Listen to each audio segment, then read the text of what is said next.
Hello, good morning everyone. कैसे हो आप सब? I hope you guys are doing well. मैं सोनू, आपकी community health nursing faculty from Balaji nursing institute, Dwarka मोड़। हम आगे हमारा कम्युनिटी में कंटिन्यू कर रहे हैं। कल हमने हेल्थ डिस्कस किया था, हेल्थ के कुछ कॉन्सेप्ट देखे थे, ठीक है, और हमने डायमेंशंस ऑफ हेल्थ देखे थे। अब जो हेल्थ के अपोजिट हमारी क्या चीज होती है वो अभी हम डिस्कस करेंगे। आज का हमारा टॉपिक है डिजीज। डिजीज क्या है, डिजीज के कॉन्सेप्ट हमारे पास क्या है, मतलब कौन कौन सी थ्योरीज बेसिकली डिजीज पे डिपेंड है, वो हम देख रहे हैं।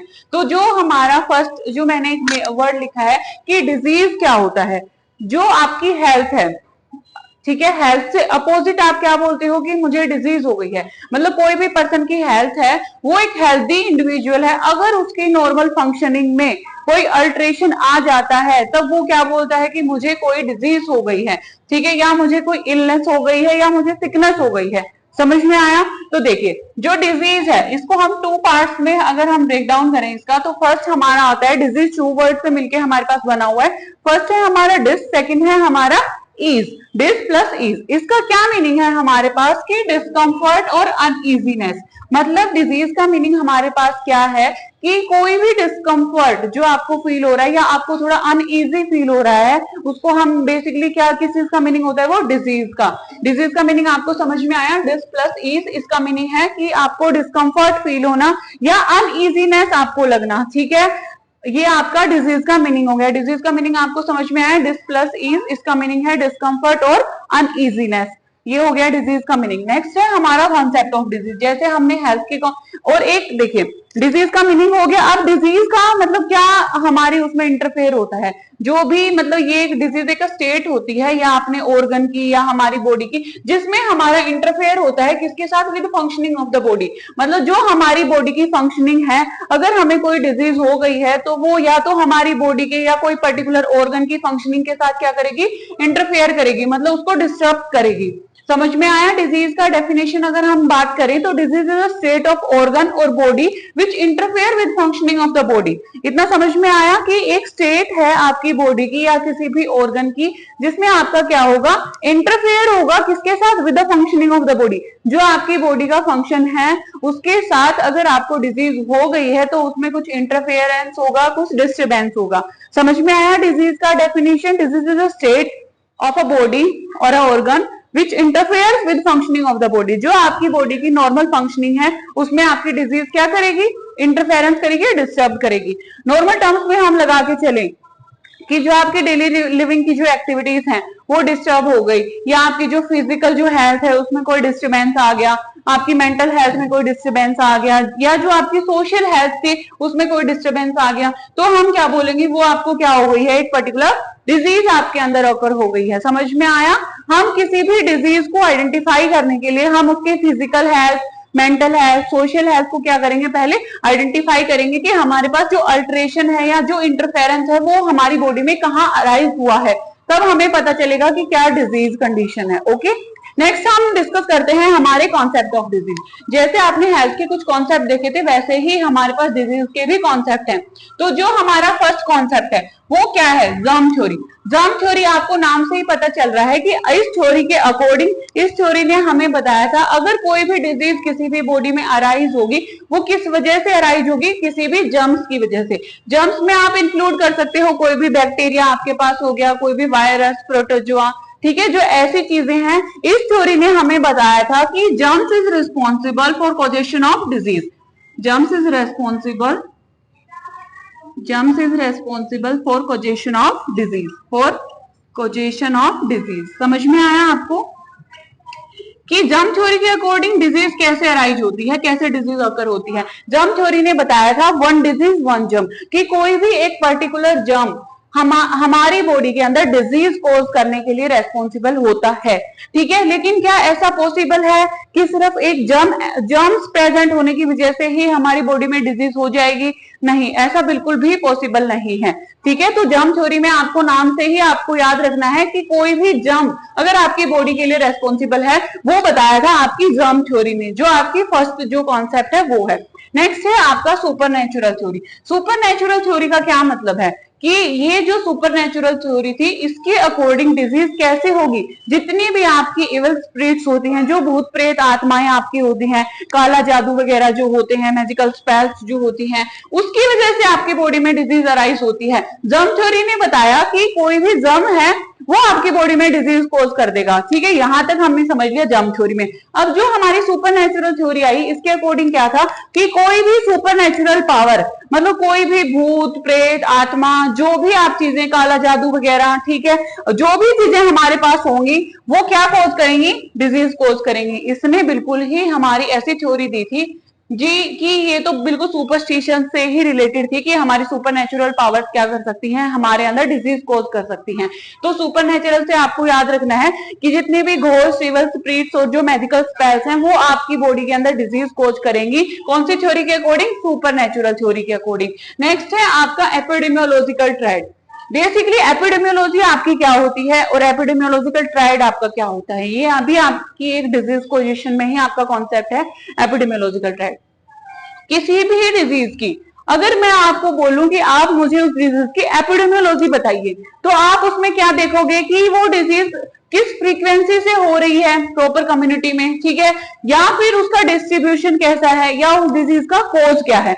अगर मैं एपिडेमियोलॉजी की बात करूं, एपिडेमियोलॉजी में बेसिकली हम देखते हैं कि किसी भी डिजीज की फ्रीक्वेंसी क्या है होने की, उसका डिस्ट्रीब्यूशन कैसा है, या फिर उस डिजीज का कॉजिंग एजेंट क्या है। समझ में आया आपको एपिडेमियोलॉजी। नेक्स्ट है आपका एपिडेमियोलॉजिकल ट्रायड। एपिडेमियोलॉजी के अकॉर्डिंग हमारे पास एक ट्रायड प्रेजेंट है। अगर कोई भी डिजीज हमारी बॉडी के अंदर अराइज होगी, वो अराइज होने के लिए हमारे पास 3 फैक्टर्स की नीड होती है। फर्स्ट फैक्टर हमारा होता है एजेंट, सेकंड है हमारा होस्ट, थर्ड है हमारा इन्वायरमेंट। अब एजेंट क्या होता है वो डिस्कस करते हैं। जब भी आपकी बॉडी में जो डिजीज कॉजिंग एजेंट जो होता है, जिसकी वजह से आपकी बॉडी में डिजीज हुई है, मतलब जो डिजीज कोजिंग जो चीज होती है उसको हम किस में इंक्लूड करते हैं, एजेंट में। डिजीज कोजिंग वो कोई भी चीज हो सकती है हमारे पास। बायोलॉजिकल एजेंट्स हो सकते हैं आपके बैक्टीरिया, वायरस, फंगस, ठीक है। आपके मैकेनिकल हो सकते हैं, कोई भी आप हैवी मशीनरी में काम कर रहे थे, वहां आपको कोई भी प्रॉब्लम अराइज हो गई, कोई भी डिजीज हो गई वहां से आपको, या केमिकल में हम लगा सकते हैं, केमिकल एजेंट्स में कि आपने कोई भी पॉइजन, कोई भी एसिडिक चीज का इनहेल कर लिया, उसकी वजह से आपको कोई भी डिजीज हो गई। तो एजेंट के हमारे पास बहुत सारे टाइप्स होते हैं। समझ में आया। अभी आप लगा के चलो कि एजेंट वो चीज है जो आपकी बॉडी में डिजीज का क्या करेगी, कोज करेगी। समझ में आया। अब है हमारे पास होस्ट।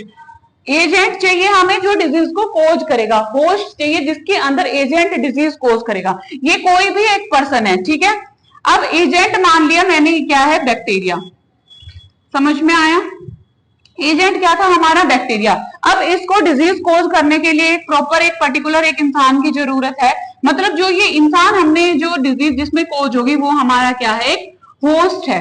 समझ में आया। जो डिजीज कोजिंग जो चीज होती है वो एजेंट होता है हमारा, और जिसमें डिजीज कोज होती है वो कौन होता है, होस्ट। अब होस्ट जो एजेंट है वो कैसे डिसाइड करता है, जो ससेप्टिबल होस्ट होते हैं एजेंट उसको आइडेंटिफाई करता है। ससेप्टिबल होस्ट का हमारे पास क्या मीनिंग है, जिस भी पर्सन की इम्यूनिटी बहुत ज्यादा लो है, या पहले से ही उसमें कोई डिजीज कंडीशन प्रेजेंट है, ठीक है, या फिर हमारे पास जो ओल्ड एज पर्सन है, या न्यूबॉर्न कोई भी है, या प्रेग्नेंट फीमेल्स है, मतलब जो ससेप्टिबल होस्ट है जिसमें ज्यादा जल्दी एजेंट डिजीज को कोज कर सकता है, वो हमारा होस्ट होता है। अब लास्ट इसका जो ट्रायड का जो फैक्टर था वो था इन्वायरमेंट, कि अगर किसी भी एजेंट को किसी होस्ट में डिजीज को कोज करना है तो उसको एक फेवरेबल इन्वायरमेंट चाहिए होता है जिसमें उनका इंटरेक्शन होता है। समझ में आया। एजेंट का जब होस्ट के साथ जो इंटरेक्शन होगा उनका एक फेवरेबल इन्वायरमेंट की भी नीड होती है।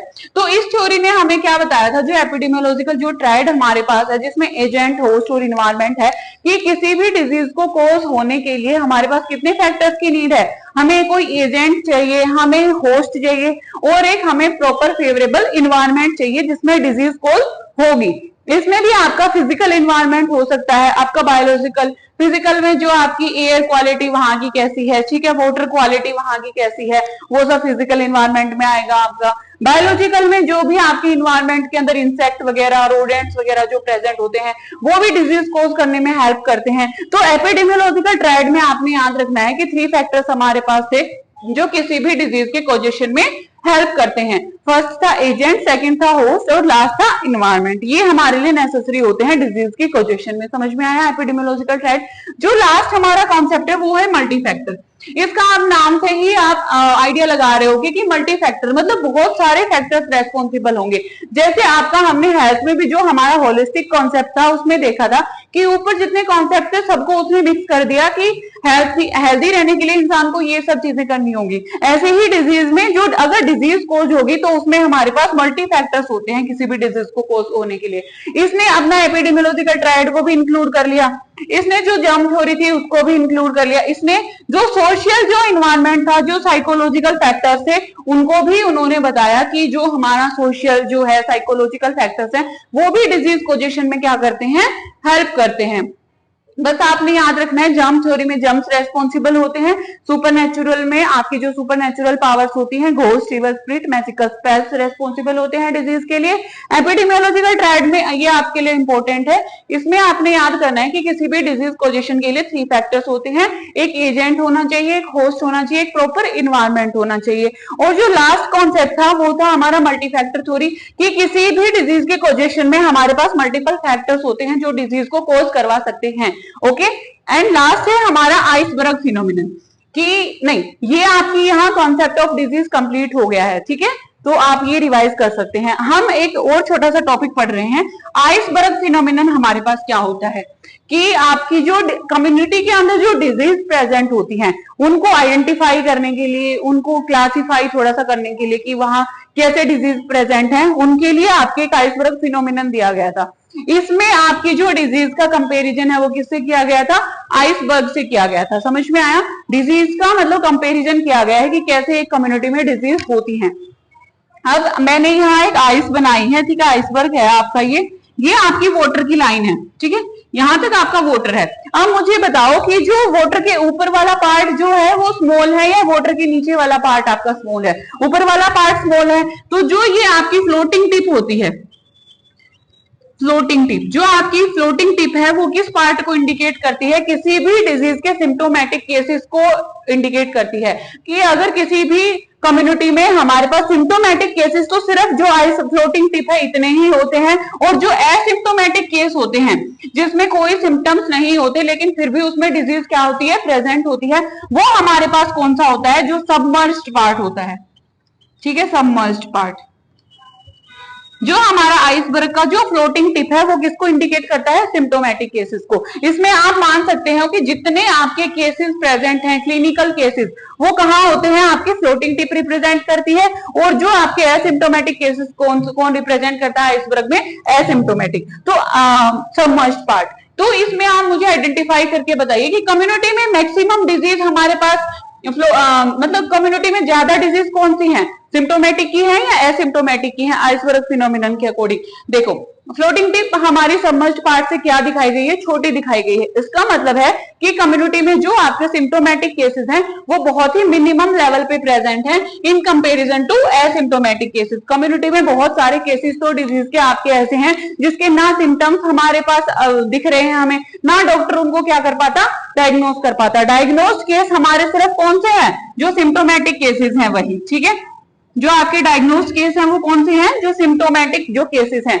तो आपको आइसबर्ग फिनोमिनन से ये बताना चाह रहा है कि भाई आपकी जो कम्युनिटी में जो डिजीज प्रेजेंट होती है उसमें सिम्टोमेटिक केसेस के पर्सन तो बहुत कम होते हैं, कुछ डिजीज तो आपकी ऐसी होती है जो बिल्कुल ही एसिम्टोमेटिक होती हैं, उनका आप कम्युनिटी में जो आइडेंटिफाई करना है वो बहुत ही मुश्किल होता है। जो आपका सबमर्ज्ड पार्ट थे उसने बस ये बताने की कोशिश करी है कि सिम्टोमेटिक केसेस बहुत ही मिनिमम लेवल पे होते हैं, और जो एसिम्टोमेटिक जो अनडायग्नोस्ड जो केस होते हैं जिनको डायग्नोस ही नहीं कर पाता डॉक्टर, वो हमारे पास क्या होते हैं, मैक्सिमम लेवल में प्रेजेंट होते हैं कोई भी एक पर्टिकुलर कम्युनिटी के अंदर। ये जो आपकी लाइन मैंने बीच में ड्रॉ करी है ये लाइन ऑफ डिमार्केशन है। ठीक है, ऊपर आपके सिम्टोमेटिक केसेस जो फ्लोटिंग टिप से बताया है, और जो नीचे वाला जो आपका सबमर्ज्ड पार्ट है ये एसिम्टोमेटिक केसेस से आपको बताया है। समझ में आया आपको आइसबर्ग फिनोमिनन?